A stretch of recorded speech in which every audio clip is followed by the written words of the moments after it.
All right, YouTube. This is Detroit's HPTV coming to you out of Detroit on this Wednesday morning. We got to talk about the latest events, especially we got to talk about Joy Reid.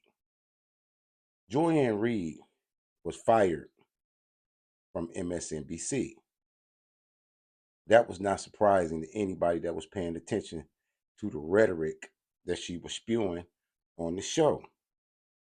Now, it created a media frenzy with people picking sides. A lot of people felt like she shouldn't be canceled.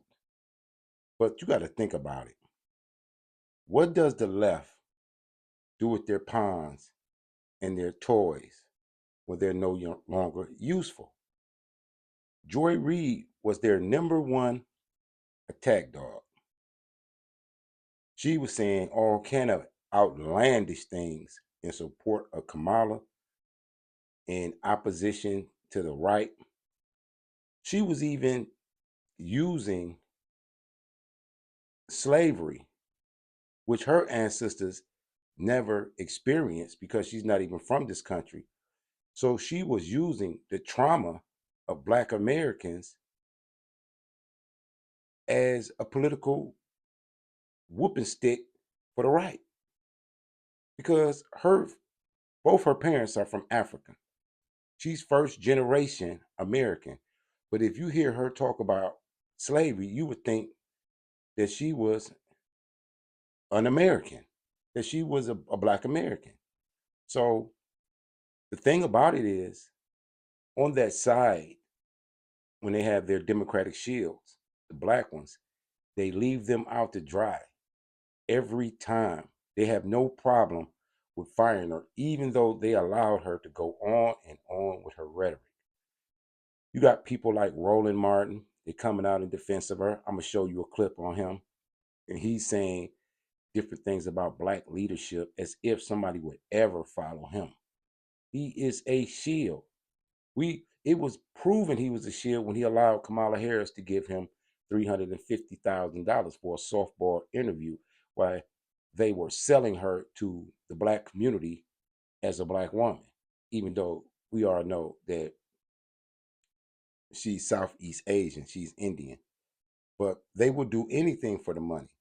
And these people, they use the civil rights movement and they've used racism as a hustle.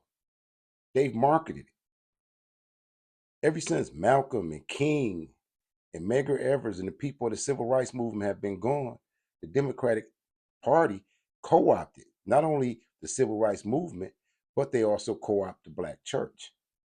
And they put these puppets in front of our communities as if they're our leaders, speaking in behalf of us while they were saying the most outlandish things. Joy Reid was against F Foundation of Black Americans. She was against reparations. She was against anything that would actually help the Black community.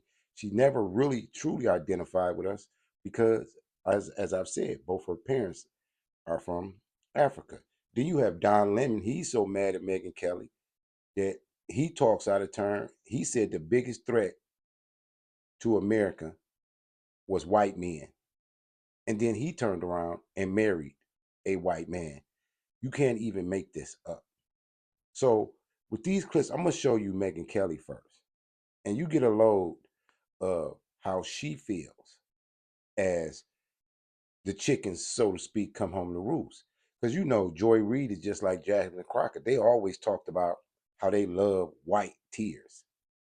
I never understood why they would use that as their talking point. We like white tears. We like white tears. And now she's on there crying. What are those Black tears? See, that's my problem with a lot of people on the left. They talk and talk, but they're never going to do anything. They're never going to do anything. This is all another part of their grift to keep their base in the Black community consistently voting Democrat, regardless if the Democrats haven't given you anything in your 60 years of voting for them. They still want you on board. They still won't admit that they know that the Democratic Party was the party that fought to uphold slavery, the party that created the Ku Klux Klan, the party that created Jim Crow, the party that created redlining, the party that wanted to transgender your children, the party that wanted to leave the border open. They act like they were standing on some type of moral ground in the Black community with the Democrats. And as usual, the Democrats throw them under the bus when they're no longer useful. Biden went out the door and pardoned everybody but his Black attack dogs. They consistently show you that they play you for a fool on the left. And it's an outroar. But without further ado, let me get off into this first clip. Check out Megyn Kelly, what she had to say. My show had value. And that, I'm sorry, that what I was doing had value. Had value. And this is the moment of truth. So one of the things that you talk about I can't believe Joy Reid had the nerve to get on here and cry. I mean, they can't read the room. And then when they go out bad. She don't go out with no dignity. She goes out crying as if she was a victim. But in this clip, they're gonna show you some of the things that she said. And it mattered. Where I land is that the moment of guilt that I felt, that I went hard on so many issues, whether it was the Black Lives Matter issues of a young baby or a mom or a dad that was killed, went hard for immigrants who've done nothing but come to this country like my parents did, or whether we've talked about what the president is doing that is subversive to the Constitution, defending books that people find inconvenient. And yes, whether it's talking about Gaza, and where I come down on that is I'm not sorry.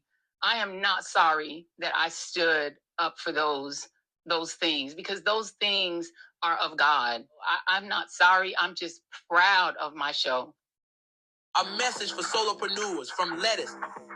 You love the creative part of running your own business, but of God. So Joy Reid wants you to believe that she's Mother Teresa. She's Mother Teresa / Rosa.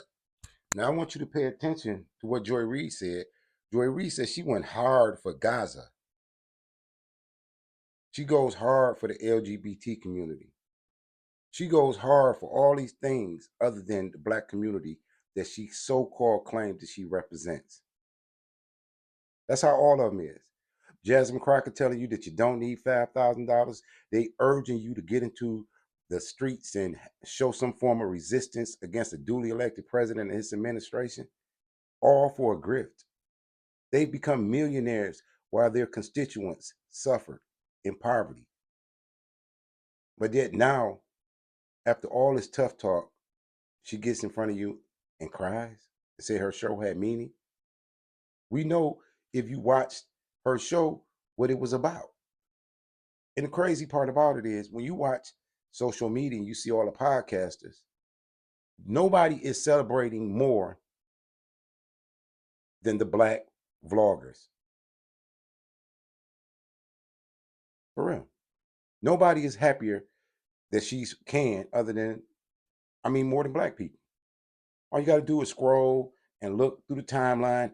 They're celebrating that Joy Reid is gone because her show was repugnant.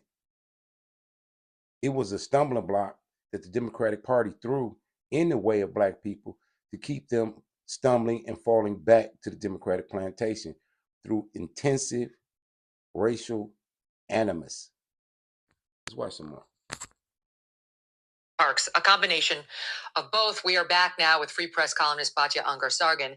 There she was on Saturday, having learned her show was about to be canceled, with a group of online supporters talking about herself, again, like she was saintly. Here's the reality and an actual taste of what Joy Reid's show looked and sounded like. The following mashup put together by Tom Elliott of Grabian. Donald Trump wants to never let Black and brown folk up off the mat. Evident what they mean by DEI, right? Why don't you just say what you mean? You can't stand black people. We get it. You've been heard. If you are black plus anything else, you are black. Violent white nationalism that today threatens our national security. We do have a fascist groundswell in parts of this country, mainly among white men. Let's be clear. Make your own dinner, MAGA.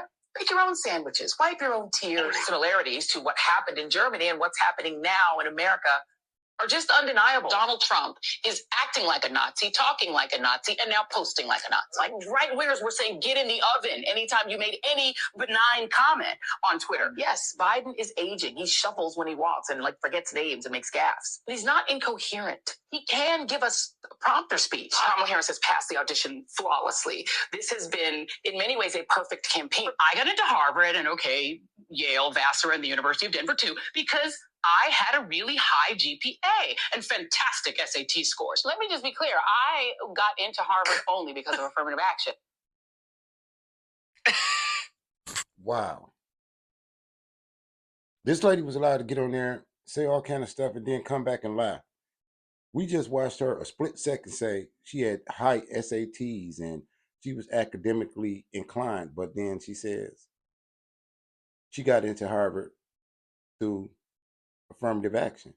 Now, the problem that a lot of people should have with this type of person, this person comes to this country and takes full advantage of the civil rights that the black community struggled and strived for, and she gets affirmative action. And what she does is come out and be the most divisive person in media. But she says it's in behalf of us, when clearly she benefited from affirmative action that we marched and fought for. And then she uses her platform to create more animus and division instead of using that education that she got through affirmative action to be a force of unity and uniting the masses of even her own community. She was anti-black man. She said because we didn't want to vote for Kamala, we were uneducated, low IQ. This is what she did with her platform. Okay, just one other point here. You heard her mention tears, white tears, male tears. She's got a thing about it. Most normal people watching her cry at the beginning of that soundbite, what we did matter, might feel a pang of sympathy for her, empathy. They might. And then you remember who she actually was on the air. And clips like this one, which I mentioned yesterday, reacting to the Kyle Rittenhouse trial in 2021, SOT 6. There's a thing about both white vigilantism and white tears, particularly male white tears. Really white tears in general, because that's what Karens are, right? They Karen out, and then as soon as they get caught, it's like, green waterworks. Yeah, right. It's white. I'm going to stop there, and I'm going to say this about her tears conversation. I couldn't imagine having a job or being a boss, so to speak, and my employee doesn't do anything but talk about black men. I'm going to hire a white lady on my platform, and all she do is degrade black men. I would fire her first day. I wouldn't care about DEI, affirmative action. I wouldn't care if they call me misogynist, racist, whatever you want to call me. You could call me that, but she would be fired the first day she took to her platform and went to running me down. That's what got Don Lemon fired from Elon Musk. What's wrong with these people? These people go work for the establishment, and then everything come out their mouth is anti-establishment. This is political theater. Gotta be.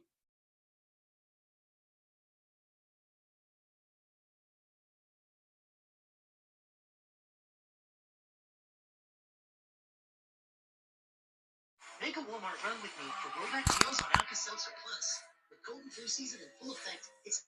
That might be in the way. Okay. Yeah. Let me just say to Megyn Kelly, in my 30s, Now, I want to show you Don Lemon's response to Megyn Kelly. Check this out. Let me just say to Megyn Kelly, in my 30-some years as a journalist and my 50-some years as a person of color, go yourself. Okay? Don Lemon with some choice words for Megyn Kelly. Are you going to the royal wedding? I'm going to be a guest. We're going to hang out. I think I might be in the wedding. Okay. Yeah. You'll be a bridesmaid. In my dreams. Well, 7 years later, the dreamy vibes between Megyn Kelly and Don Lemon aren't so friendly anymore. Oh, I'm going there. I usually don't like to talk about her because she's one of those people, she thrives on it. She has built the second part of her career on being a troll. I can't even put my head around this. The ex-CNN anchor blasting Megyn on his YouTube channel for celebrating Joy Reid's firing from MSNBC. When you are in the midst of a crisis, and specifically a crisis of democracy, how do you resist? The TV correspondent emotional on the Win with Black Women podcast after the... Okay, I'm going to stop there because I want to show you Jasmine Crockett, because Jasmine Crockett is coming out the same playbook as Don Lemon. But these is your people. These are your people. You got Jamil here. If you could speak directly to Elon Musk, what would you say? Fuck off. That's it. If you could speak directly to Elon Musk, what would you say? Fuck off. If you could speak directly to Elon Musk, what would you say? Fuck off. That's it. If you could speak directly to Elon Musk, what would you say? Fuck off. That's it. If you could speak directly to... Now that's Jasmine Crockett, your congresswoman, that says you don't need $5,000 to get out there and fight the good fight. She's just telling Elon, F off. How that's going to work? How you going to stop Elon Musk from audits and doing what he's doing by being belligerent in the streets? But your base eats that up. See, they like to play us like we stupid and ghetto, so she can say that and we say, ooh, Jasmine Crockett, she said something good. She said something slick. She told Elon to F off. Even though he's the richest man in the world, working for the most powerful man in the world. And she's telling you with all this bravado that he can go F himself, but they crying and boo-hooing about Joy Reid. Now we got to go to Roland Martin. This joker is pitiful. He holding on to his grip no matter what.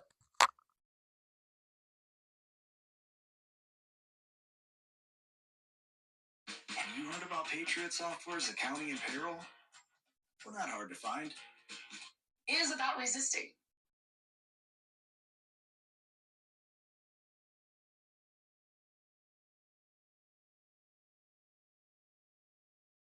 Now this joker here, you got to get ready for him. Why do they like to use the term resistance, revolution? All of their stuff is overtones, but they're not going to do anything. This is for donations. This is for you to donate money, support them, so they can keep getting rich, even though they are powerless in the House, the Senate, and the presidency. They can't do anything for you except stir your emotions and get you riled up and then pass a collection plate. What are they going to do? They're almost to the point to where their party is collapsing. And then they talk about all the black women and black people that still own the Democratic plantation. If they had any sense, they would abandon the Democratic Party, start their own party, and then start negotiating for things that benefit their communities. See, the Black Caucus, Congressional Black Caucus, has never helped us, period. It's all been about Maxine Waters and Sheila Jackson Lee, Cory Booker, and the rest of them getting rich. The squad was about everything overseas with Gaza. These people have never helped their own constituents. If you check the cities what they represent, they are some of the poorest and impoverished cities in America. And they can't think that if you are the base of the Democratic Party and it's collapsing, You as black women, the 92% they like to talk about, why don't you separate and form your own party? Then negotiate an agenda and policies that benefit your children, your families, and your communities. And try selling that to the new administration. I would do that. Because the Democrat Party keeps throwing you under the bus. Joe Biden won't pardon you. The people you work for fire you at the drop of a dime. They still won't come out and say anything against MSNBC, who let Joy Reid spew her rhetoric until they got tired of her. And then guess who they replace her with? Her sister girl, Simone Sanders. Simone Sanders, where you saw solidarity? Don't take the job, Simone. Tell them no. Simone Sanders. Somebody tag Simone Sanders and tell her I said, don't take that job that they just took from Joy Reid. I thought that was your home girl. Continues with regards to Joy Reid's show being canceled on MSNBC last night. Look at this weasel face. Look at this weasel face. He is like all the wind is took out of him. And people still are following him, even though they know he took the $350,000 for Kamala to lie to you. This man has gotten rich lying to you. He can't tell you anything he's built. The numbers on his channel is even suspect. This guy is a representation of everything that's wrong with so-called black leadership. Listen to him. Her final episode, and so on last night's show, she talked about what she'll be doing next, how people could actually reach her. Do y'all have her comments from last night? Okay, so again, so on last night's show, she of course got praised by a variety of people, former colleagues there. She spoke about, in terms of really what she is going to be doing, and even how she even opened her show, talking about... We know what she's going to be doing. She's coming to YouTube to start a podcast like Tiffany Cross, Angela Rye, and all the other fired ex-Dems. She's coming to YouTube. She's not going to try to start her thing up on X, but she's coming to YouTube. And she will be fooled, because on YouTube, there is no money backing you. There is no oversight. You have to resonate with your audience. You have to actually create content, which is something she's not going to be able to do without the Democratic script in her hand. And even if they do give her a script and she starts some type of feminist LGBT resistance on her channel, nobody's going to watch it but the same old loonies that's been watching her. Well, let's listen to this guy. Again, what the focus is. So just take a listen to how she opened last night's show. But I think we begin tonight with what I think is the question. When you are in the midst of a crisis, and specifically a crisis of democracy, how do you resist? When fast... Listen. She's the only one in a crisis. She comes straight out with her fearmonger. If you're in a crisis, who's out there in a crisis? Raise your hand in the chat. You're in a crisis? They stopped your Section 8 yet? They stopped your bridge card? What have they done? Did they fire you? Or they would have fired you on your job if you'd have been around at that job talking about the boss and him crying and you want to drink his tears, and yeah, they'd have fired you a long time ago. Fascism isn't just coming, it's already here. So what, if anything, can you do about it? Well, for one thing, you can try to learn from history, from what people in this situation in countries around the world and in America have done before. As my friend Rachel Maddow always says, history is here to help. America hasn't always been a free country for everyone, and we've had resistance movements from day one. From enslaved people fighting their captivity. Shout out to Harriet Tubman, who was a 92%er before 92%ing was cool. Now, this is where I take issue with her. Harriet Tubman would have never been a 92%er. 92%ers are Democrat. Harriet Tubman and Frederick Douglass and the abolitionists formed the Republican Party. Harriet Tubman was being chased all through this country with a bounty on her head by Democrats, by Dixiecrats. So this lady is just going to come out here and say Harriet Tubman would have been on the side of the Democratic Party. In what world does that make sense when you know that Harriet Tubman was personally recognized and acknowledged by Abraham Lincoln? The man, the Democrats got so mad that he took their slaves that they took him out. See, this is the type of rhetoric that we got to get past. She said Harriet Tubman would have been voting Democrat. Harriet Tubman. Not the Harriet Tubman that was with Frederick Douglass and the abolitionists that actually helped form the Republican Party. What history book is she reading? Got to be one written by the Democrats.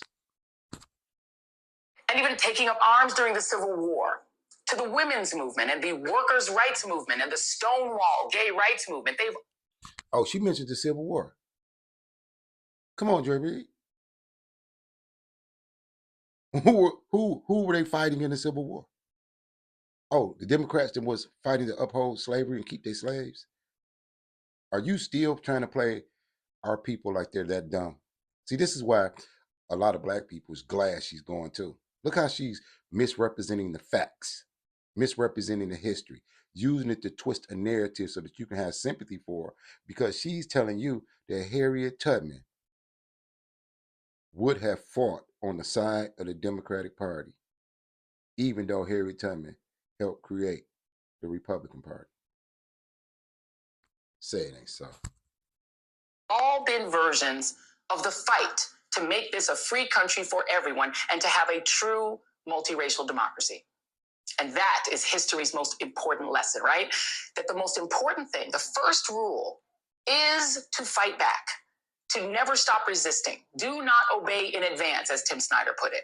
Do not take the knee, to throw in a Game of Thrones reference. Even if it's scary or uncomfortable or inconvenient, just keep saying no, or finding creative ways to say no in small ways and large. Medgar Evers said, do not shop where they will not employ you. Dr. King championed the Montgomery bus boycotts to become the leader of the civil rights movement. The labor rights movement shut down factories and hobbled industries to win the 40-hour work week that you enjoy right now, and more recently to ensure the right of workers to work from home during COVID. People have marched against the Vietnam War and the war in Iraq and against the decimation of Gaza using our tax dollars. You don't always win every battle, but the whole thing is about resisting. Absolute bombshell. She's absolutely right. So, different folks have been responding. Well, it took us a while. The National Association of Black Journalists. Now look at these weak Negroes. They saying, oh, that was a bomb. That was good. We're going to resist. They not going to resist anything.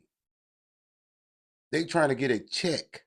They trying to keep black people donating and engaged by using race epithets and all that to get you emotional. And this joker here is going to talk about black leadership. And then I'm cutting him off. I ain't going to let him talk too long. They've released their statement. In their statement says here, so we can pull it up. I'm gonna try to pull it up over here as well, so I can zoom in on it, because guys, that's people can't see that. So this is quite interesting. They say. The National Association of Black Journalists met with NBC Universal's head of diversity yesterday to discuss concerns about recent changes that have affected the Black voices seen and heard on air every day. While NBC Universal leadership has assured us that let me just pull it up right over here, guys, so I can zoom in on it. Okay, go to my iPad.